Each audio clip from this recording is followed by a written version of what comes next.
Do not let past you think for present you. Carl Jung has a quote where he says, "Your chief obstacle in life is what you have become." And it's pretty scary when you think about it because what you have become was in service to get you over something. So you needed growth, so you made a change and it helped you grow. But just as something was preventing your growth here, something's now preventing your growth here. And that thing is what you have become. It is the change you implemented here to get you to here. And that's why I think we can't allow ourselves to let our past selves think for our present selves. Because, there's the Heraclitus quote where he says, "No man steps in the same river twice, for that is not the same man and that is not the same river." And that quote reminds me a lot of this. Say just for the metaphor's sake, one day you cross a river, and then 2 years later, you say, "Because I crossed this river before, therefore I can do it again." But you don't take into account that the water level is now rised, and that calm stream you once passed at knee height is now whitewater rapids, and you cannot cross it. But in the past, you could, but the situation has changed. The river is not the same. Therefore, you cannot rely on your past thinking. And it's simple enough put in those terms to understand that. And it's also paramount to remember that we need to allow our past selves to think for present us. Because if we didn't, we wouldn't be able to do much each and every day. Because imagine if every day you woke up in the morning, you had to think through your morning routine.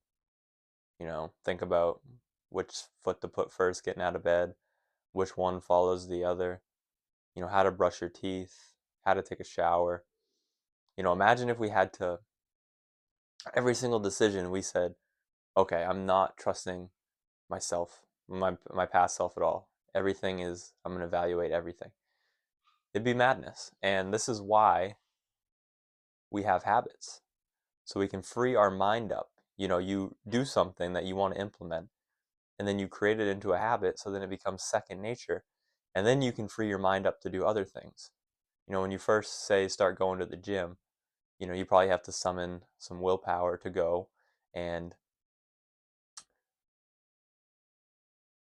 yeah, but before you know it, it's just part of your daily routine. And you don't have to think about it. The time comes that you normally go to the gym and you find yourself getting ready to go to the gym. It's not something you have to think about anymore. It's not something you have to like question in your mind, like, "Oh, should I go to the gym today? Should I not? I don't know, maybe, maybe not." And then you waste all this time thinking about something that doesn't need to be thought about. You get a schedule, you go to the gym 6 days a week, and if it's not that seventh day, then you go. And you go, I mean, I think routine is pretty good. So let's say you go at the same time every day. So for situations like that, and like the morning routine, and putting one foot in front of the other, like you don't have to relearn how to walk every day just because past you learned how to walk. But I think it's very good. It's very important to remember that, what Carl Jung said, like potentially your chief obstacle is what you have now become.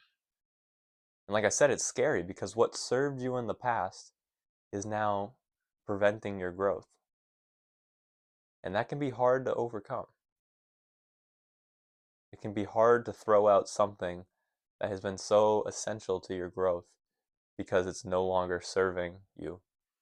You know, the the the choices you have to make to get from here to here are different than the choices you have to make to get from here to here. And I think, big business people talk about this a lot. In the beginning it was, everything for it, 16 hours a day. And yeah, that doesn't completely go away, but If they want to keep a sane mind throughout a long-term career, most people stop working so much.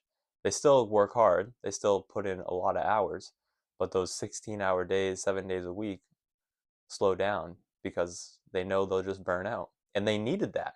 They needed that for 2 years to get their business off the ground. But that same thing can be what prevents them. Like, oh,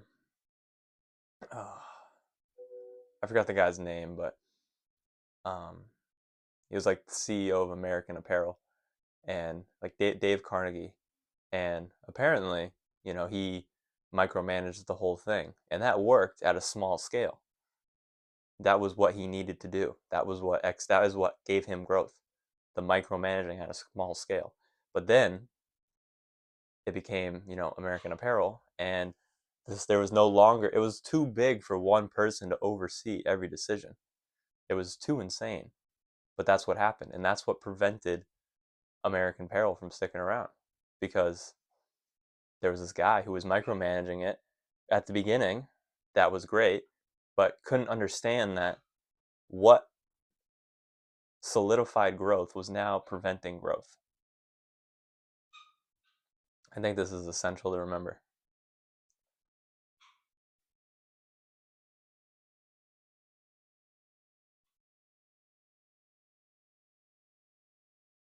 And that can be very scary. It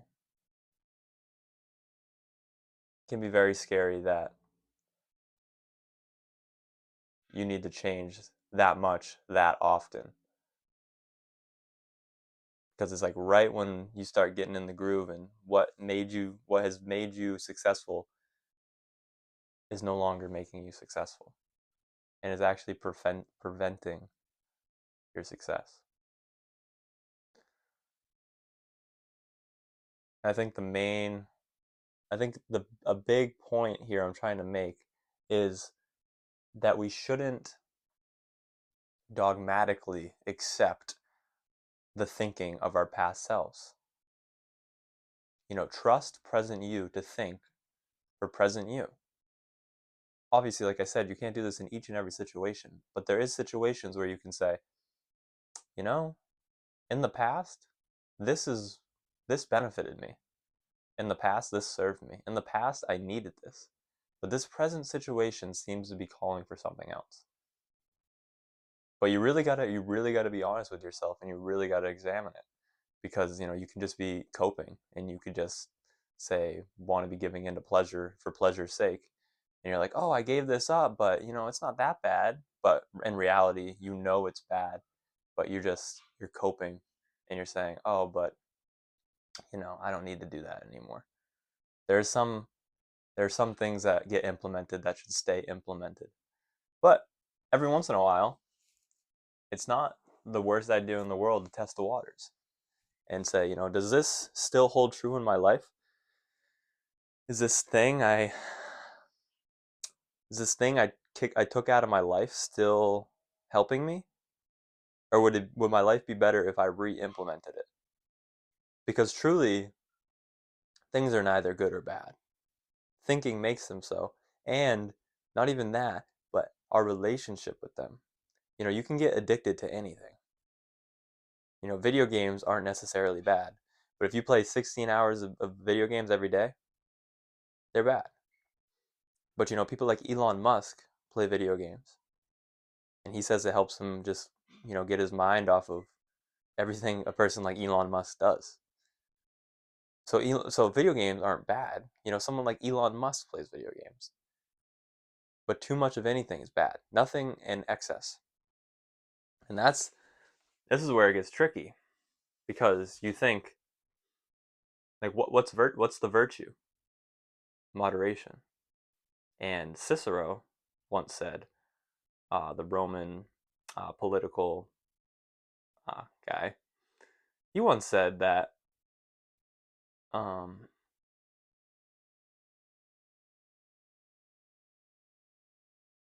moderation is harder than absence, which is also which is also pretty very true, but pretty messed up. Pretty messed up, because you can say, You can cold turkey something. And I think we all, like when I explain it, I think you'll agree. It's like it's easier to cold turkey something than to, you know, say, all right, I'm going to do it once a week. If you're trying to quit cigarettes, it's you don't say the people who quit aren't the people who say, all right, just a cigarette a week. They're the people who say, I'm done. I don't know more. This is not serving my life anymore. And I'm not saying absence in some cases, I'm sure is better than excess. But the true virtue is moderation. Nothing in excess, but also nothing in absence. And if you can't have a healthy relationship with things, that is your fault. That is your fault. That is not the thing's fault. It's not the thing's fault that you have an addictive personality and you can't have a healthy relationship with it. It's your fault. So, nothing in excess. But that just wants me to help make that point that